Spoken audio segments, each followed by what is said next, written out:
Hello everyone, तो स्वागत है आपका इस नए वीडियो में। तो आज हम डिस्कस करने वाले हैं महाभियोग के बारे में कि जो भारत के न्यायाधीश होते हैं या फिर राष्ट्रपति उपराष्ट्रपति के विरुद्ध के खिलाफ महाभियोग जैसी प्रक्रिया लाना होता है, तो महाभियोग की प्रक्रिया कैसे लाया जाता है और उसकी क्या पूरी प्रक्रिया होती है, उसके बारे में समझने का प्रयास करेंगे। महाभियोग की जो प्रक्रिया है वह सबसे पहले अमेरिका के संविधान में देखने को मिलता है। किसी भी न्यायाधीश को हटाने के लिए, पद से हटाने के लिए महाभियोग की प्रक्रिया क्या होती है। महाभियोग की प्रक्रिया के लिए जो संवैधानिक प्रावधान है उसके बारे में समझ लेते हैं। भारतीय संविधान के अनुच्छेद 124 के सब क्लॉज 4 में सर्वोच्च न्यायालय के न्यायाधीश के लिए महाभियोग की प्रक्रिया का उल्लेख किया गया है। और यदि किसी भी हाई कोर्ट के न्यायाधीश को महाभियोग की प्रक्रिया के माध्यम से पद से हटाना है तो उसके लिए अनुच्छेद है 218, है ना। 218 आर्टिकल 218 में आप किसी भी उच्च न्यायालय के न्यायाधीश को महाभियोग की प्रक्रिया के माध्यम से आप उनको पद से हटा सकते हैं। अच्छा, अब बात आती है कि महाभियोग की प्रक्रिया कैसे शुरुआत होगी।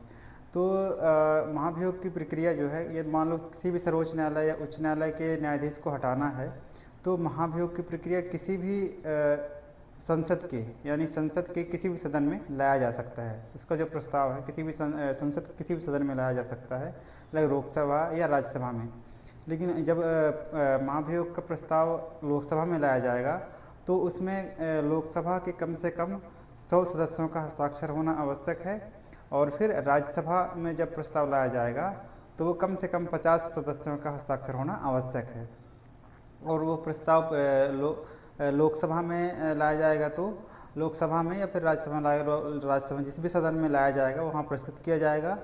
और उस सदन का जो सभापति अध्यक्ष होगा, मतलब लोकसभा में अध्यक्ष और राज्यसभा में सभापति होता है, तो उस संदर्भ में तो जब वो प्रस्ताव को लोकसभा में, यदि प्रस्ताव लोकसभा में लाया जाता है तो अध्यक्ष द्वारा यदि वो उस प्रस्ताव को स्वीकार कर लिया जाता है, और राज्यसभा के मामले में राज्यसभा के मामले में सभापति उस प्रस्ताव को स्वीकार भी कर सकता है और अस्वीकार भी कर सकता है। उसी तरह लोकसभा के मामले में अध्यक्ष, लोकसभा का जो अध्यक्ष होता है वह उस प्रस्ताव को स्वीकार भी कर सकता है और अस्वीकार भी कर सकता है।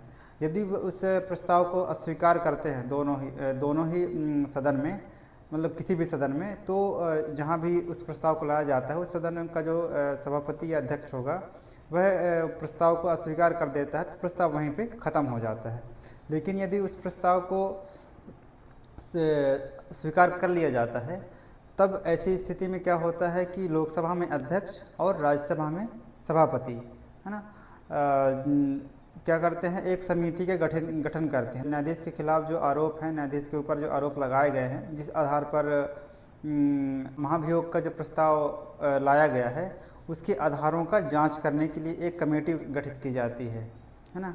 और जो भी आधार होते हैं, देखो, न्यायाधीशों के विरुद्ध 2 कारणों से महाभियोग की प्रक्रिया चलाई जा सकती है। पहला तो यह है साबित कदाचार या फिर अक्षमता।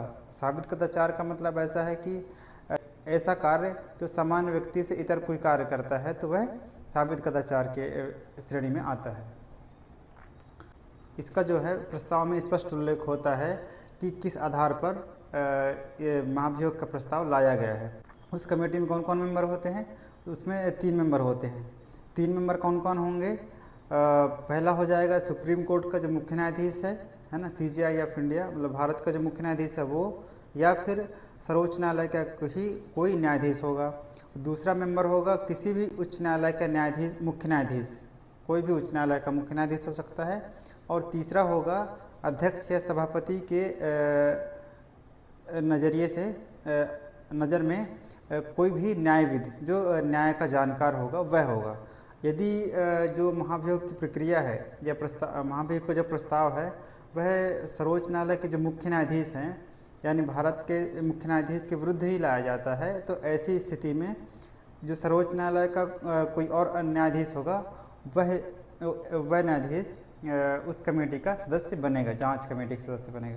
फिर वो कमेटी क्या करेगी, इन आरोप लगाए गए हैं उन आरोपों की जांच करेगी, और जांच में यदि वह सही पाया जाता है आरोप, तो आगे की प्रक्रिया का पालन किया जाएगा, और यदि जांच में सही आरोप सिद्ध नहीं होते हैं तो वो जो प्रस्ताव है वहीं पे समाप्त हो जाएगी। यदि अब बात आती है कि यदि वो जो आरोप थे वो जांच में सही पाए जाते हैं तब क्या होगा। तब ऐसी स्थिति में लोकसभा में भी और राज्यसभा में भी दोनों सदनों में जो प्रस्ताव है वह विशेष बहुमत से पास होना आवश्यक है। जब दोनों ही सदनों में प्रस्ताव विशेष बहुमत से पास हो जाएगा तब वह जाएगा राष्ट्रपति के पास, और राष्ट्रपति जो है एक आदेश जारी करेगा कि इस दिनांक से पद से हटाया जाता है।